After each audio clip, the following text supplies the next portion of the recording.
Hi, my name is Kathy. I work out of the Olympic Area Agency on Aging in Aberdeen, and I want to thank you so much for joining us on this program of Life Strategies, where we try to present information that, if not helpful right now, may be life-saving in the future. So I want you to kind of visualize maybe a moment in life where you were hit with just a serious situation or a crisis situation, and the sense of feeling overwhelmed and confused, almost to the point of being frozen. And that's when you take the deep breath and say, okay, what do I do now? And there are services in the area that can help you, but if you don't know about them, then it's not helpful. And so we are very fortunate today to have a guest, Mr. Rich Lindquist. Hi there. Hi there. And he is the founder, the president, the jack of all trades, chief janitor for the North Beach Medical Equipment. And the reason for this is, well, let's just start. First off, Rich, you have an interesting backstory as far as what brought you to this type of service and this type of program. And if you're comfortable with it, I would just love if you can share some of it, because you're not a local guy. No. You're not from around here. No.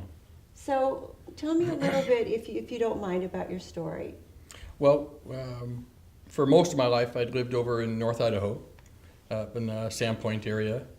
And several years ago, my wife and our youngest daughter and I, we just felt called to travel and help people. And so for a year and a half, we lived in an old travel trailer, went through 8 western states, living on very little, just seeking out any place we could help. We spent a couple months at a horse rescue outside of Phoenix. We worked at a therapeutic riding stable where they would put autistic children on horseback to help them learn skills of balance and how to, just basically taking control of their body and their environment. And we had a great time. A lot of time in the desert. We had no heat, we had no hot water, we had no lights, but we had a great time. It was really a blast. And we came back up to Idaho, and we had worn out the truck and trailer. So being a guy, I bought a 1969 school bus. That was going to be our motorhome. And we came over here to Ocean Shores to visit my dad before we headed back out again. And my dad saw the bus and said, you need to do some work on it. Why don't you stay here in my place? He was going to his place down in Yuma for the winter. And so we were here working on things and volunteering. And 3 days after Christmas, our little girl Hannah died from a brain aneurysm. And needless to say, that was shocking and kind of sat us down for a little while. But we were still planning on going, traveling, volunteering, but the bus wasn't ready. So I kept working on that bus. It was my therapy after Hannah died. And I was volunteering here in Ocean Shores. And I understand that Hannah taught you things that you carried forward when you worked with diversities of people and yes. folks of all walks of life, and the way she interacted with them. Yes, Hannah was the kind of person we all should be, in that she saw the heart. Her favorite statement was "kids," and off she'd go. And it didn't matter what color they were, if they were in a wheelchair, what nation they were from. It didn't matter. And I learned a lot from her. And a lot of barriers were broken down during that journey. A lot of things, because I didn't have experience with people from other cultures. I didn't have issues. I just didn't have experience. And so there was something that would make me uncomfortable because it was different. And by being down there and being exposed to people from Mexico or wherever, that wall was just shattered. And Hannah demonstrated that so much. And so when we were up here, we just started helping people. And I walked into the North Beach Senior Resource Center. I remember that day. And in a nutshell, I said, I'm here to help, and they said, you're in charge. And one of the things that they did have was a shed full of old medical equipment. And nobody there was able or willing to work on it, because it's heavy and the mechanical things, and all the other volunteers were a lot older than me. Yes. And I was a mechanic, or I was supposed to be, till my arm got broken real bad. So I had a lot of skills, and I knew how to fix things. But I also knew how to talk to people. And so I started telling people, hey, we're doing this stuff. We have these wheelchairs. And somebody would go, oh, can you use Mom's wheelchair? She's not using it anymore. And so, of course, and it just started growing and growing, and now several hundred pieces of equipment. So you started in a small shed, Yep, moved to a slightly bigger building, yep, and now you're in a much larger building. yes. Went from the shed to a storage unit for about a year and a half. But because it wasn't a business, I couldn't put up a sign or anything like that. Oh, And so it was kind of, I know this guy kind of thing, versus hanging your shingle. Okay. But we were still helping about 16 people a month, month in, month out. And then when I'd done all I could without raising some money, okay, you have to buy parts to fix things. I talked to the board at the North Beach Senior Resource Center and asked them, do you guys want to go bigger, or should we form our own thing? And they wanted to just stick with what they were doing, because mostly what you guys do there is provide information, problem, solution, put them together. right. And so we formed North Beach Medical Equipment, and literally with 1 month rent in our pocket, moved in there next to Bud's Barbershop, and every month raised enough money to pay the next month and the next month. And in that first year, we went from 16 people a month to 97. And so after that first year, when it was time to renew the lease, we thought, well, it's maybe look for something bigger. Again, terrifying because we didn't have any money. But we found a place that went from 800 square feet to 1,900 square feet.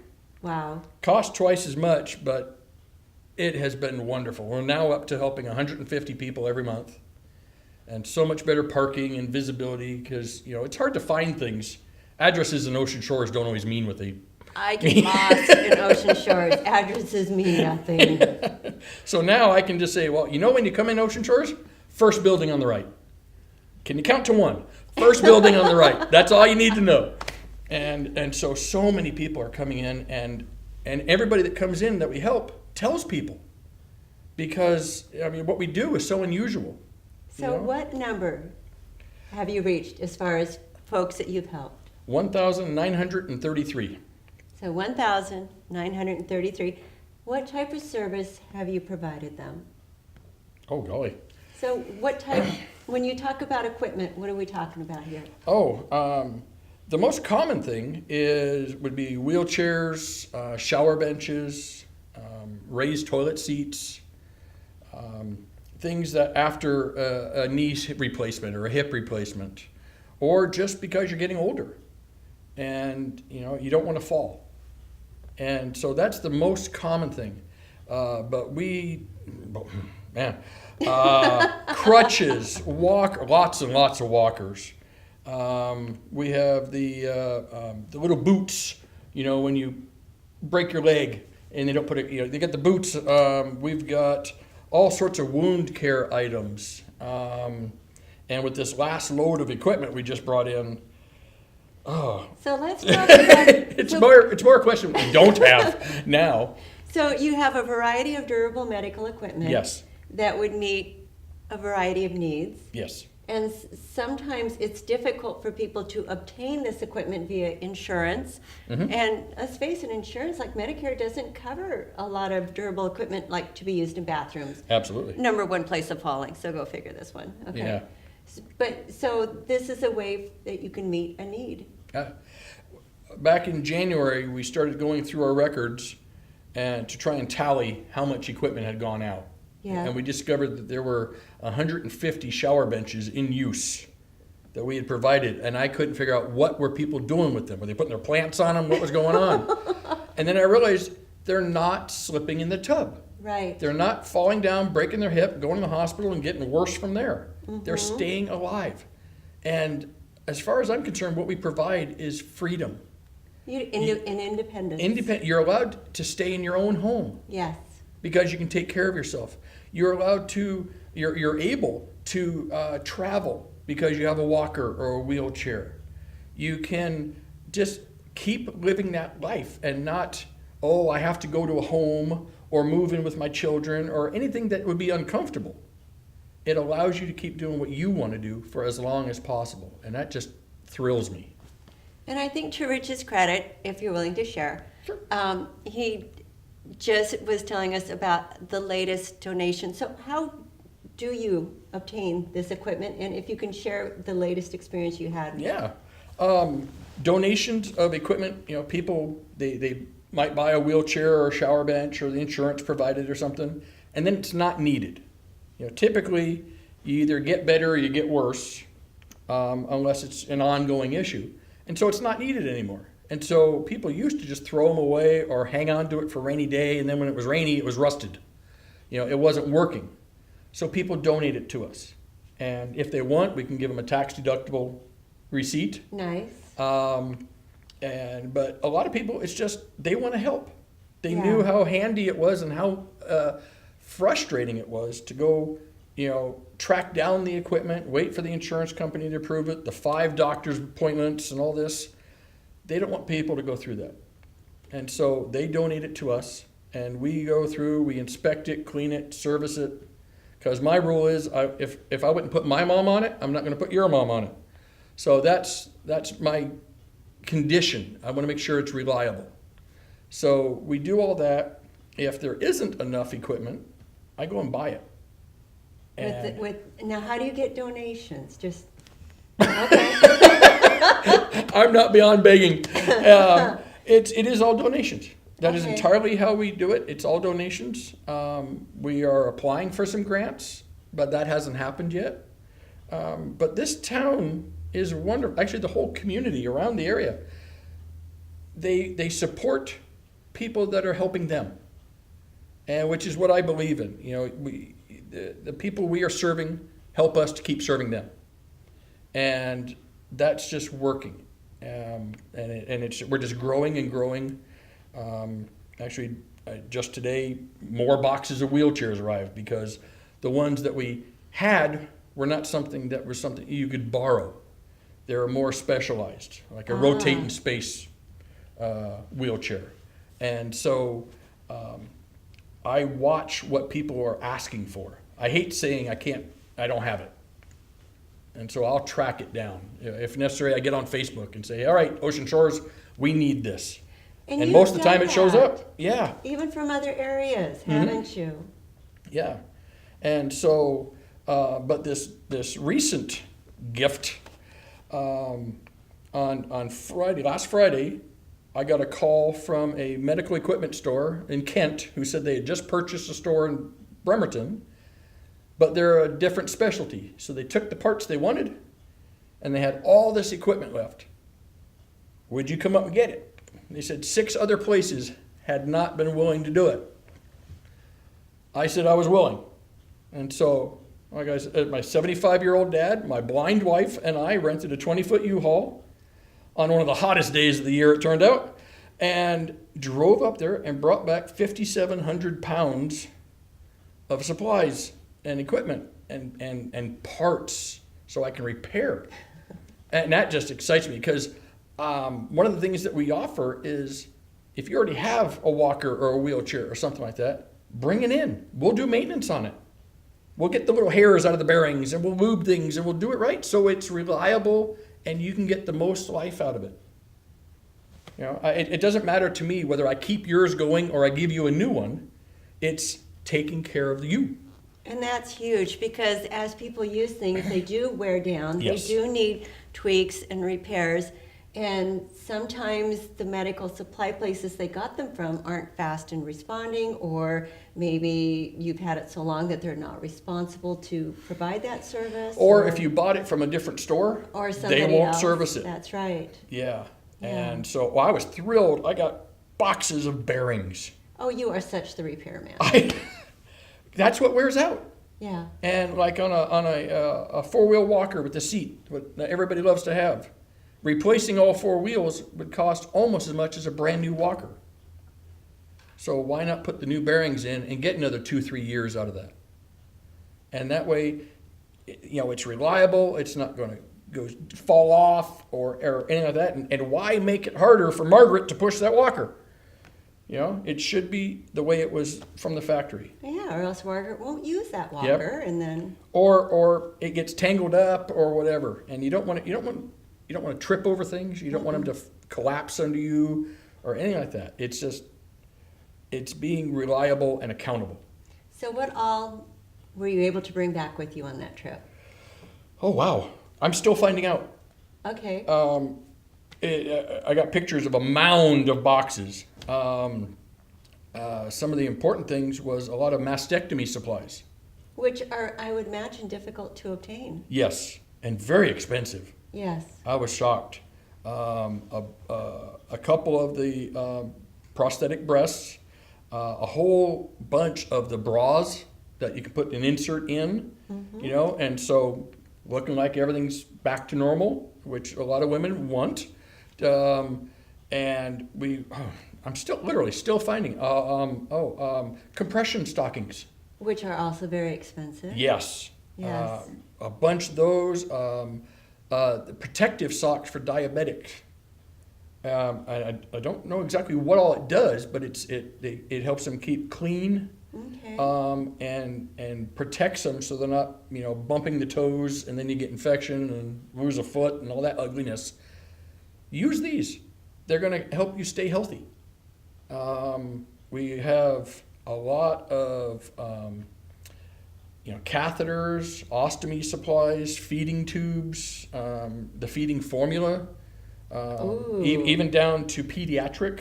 Oh. We did pick up a pediatric wheelchair, which I'm sad to see there's a need, Yeah. but thrilled that we can answer that need. Absolutely. So you have more than just durable medical equipment. You also have the incontinence supplies, Depends. Yeah, we things gave like out that. about 1,000 packages of Depends last year. Okay, 1,000 packages. That's impressive. Yes. And all that was donated. And the only thing we don't take is prescription medication. Well, no, yeah. So, but that leaves a whole bunch. Yes, it does. And one thing I just found was the protective sleeves to go over a cast so you can take a shower.